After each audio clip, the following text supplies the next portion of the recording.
I came for a story. I'm going home with an experience. Many have heard stories about Rwanda, but few have an opportunity to take a closer look and get first-hand experience on its country's rebirth. Yes, there were massacres and the bloodsheds, but how do we move on from the stage and from where we were? The change we want, the dreams we have to act today and now. Yes, Rwandans have learned the hard way, but they surely have a lot the world can learn from. Young men and women from around the world twice a year convene to discuss and learn about genocide history and prevention, transitional justice, good governance and development. This time around, youth from Burundi, DRC, Uganda, Kenya, Tanzania and Sudan joined Never Again Rwanda's Peacebuilding Institute and spent 2 weeks tackling those issues.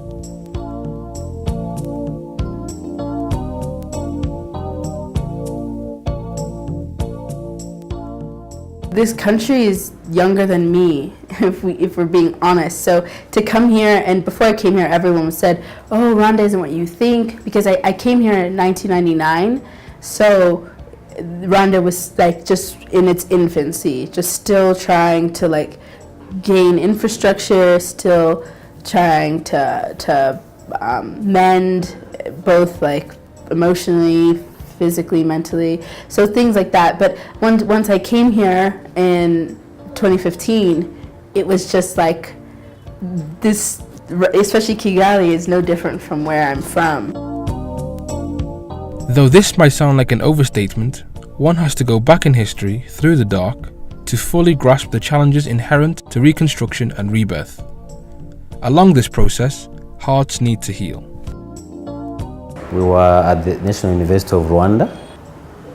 We met youth from different groups and different countries. Some were survivors of genocide, others were youth relatives to perpetrators, others were youth from the diaspora. And there was frustration among the youth at the universities, which was translating into writing, into war on the walls, different frustrations. There was a mistrust between youth survivors of genocide and relative to perpetrators. They were just throwing words, and there was an absence of dialogue among all the groups. The dark history of Rwanda was partly shaped by a failure from the international community. After the genocide against the Tutsi, this country vowed to not sit by and let such a thing happen again. At the Peacebuilding Institute, participants took enough time to reflect on that failure and betrayal. It was bad for me. I was like, no, I would want to go back there and just take some extra time to learn, to read more, to understand, like, why did it have to happen? Why? Genocide was not an instant coffee, it has stages. And so Rwanda also went through the stages, but they chose to ignore. Peace is not the absence of war. It is the existence of structures that ensure its sustainability. You might not be having war, but it might be negative peace. So that if something small prompts it, you need like a matchstick and everything blows up. It gets out of control. To me, the government and the United Nations and those bodies are just the same. There are two faces of one coin. And I do believe if they wanted to intervene, they would. But now in Sudan, I don't know elsewhere, people are saying United Nations are just worse than the government itself. They go, they take our resources, they take uranium from Darfur, and they are arming people. It is the responsibility of the international community to intervene in situations that are vital for the survival of like vulnerable populations. So when there's genocide, when there's like immense poverty, when there's like famine and disease, like communicable diseases when they're being spread, I think that it's their job, their responsibility to intervene in those situations in order to protect certain populations. The progress made by Rwandans as they strive to come to terms with the darkest period in their history, occupied the most space as PBI participants dissected this unique experience. Yes, there is an urge to reconcile, but many find it is a daunting process.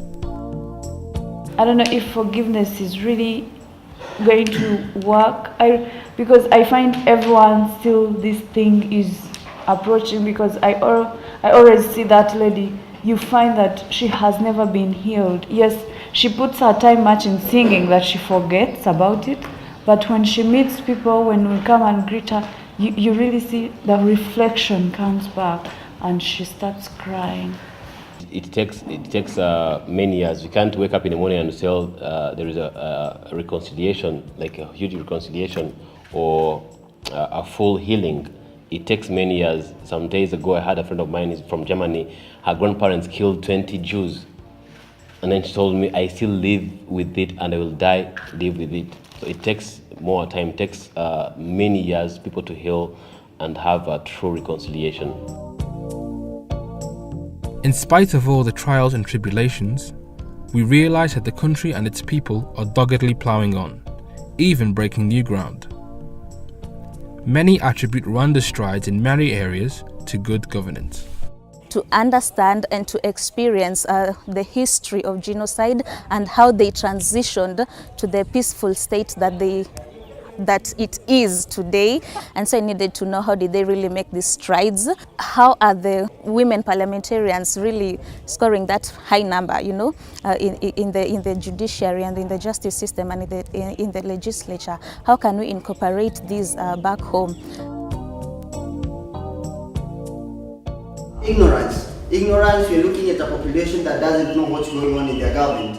So again, this, I believe, is the work of the government to try and see that each public knows what's going on in the government. The main topics that we had, because all these, they are intertwined, as you can see. So the main one was democracy. Yes. If we have democracy, we'll be able to choose our own leaders, under rule of law. The policies in place and they need to be followed, and then leadership. Everything rises and falls on leadership. If the leadership is bad, then even if the citizens are good, the country will not run well.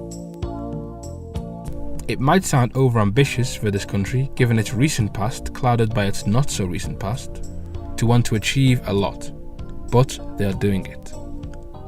I've noticed a strong will to move forward, maybe motivated by the fear of not moving fast enough out of the hole Rwanda was coming from. Nyerere said, "Inchi itajengwa na wenye moyo, itakuliwa na wenye meno." In English, you would literally translate it like, the country will be built by those who have a heart to build it, and be eaten by those who have the teeth to bite it.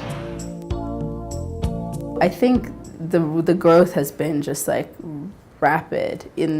So I'm excited because every year or so I'll be coming back, and I'll be excited to see what has popped up and what has become even more creative and even more reinvented. Everyone in the world wants peace, and everyone should be a peace ambassador, because if you want peace, then you're a peace ambassador. But someone who have learned, not only feeling it, someone who have learned the peace process, studies of genocide and all those wars that are happening across the globe, I realize people are lacking one thing, is being peaceful themselves. When you are not peaceful, there is no way you can build the peace in your community. So I thought it starts from home, where you live, and then it can spread everywhere. As a Peacebuilding Institute participant and a proud Rwandan, I was really interested to truly understand the path travelled by my country to go from where it was to where it is today. The country has overcome challenges in healing and reconciliation, and the economic growth also gives me great hope for the future too. We continue this journey and hope that the Peacebuilding Institute will continue to teach the world based on what the land of 1,000 hills has achieved.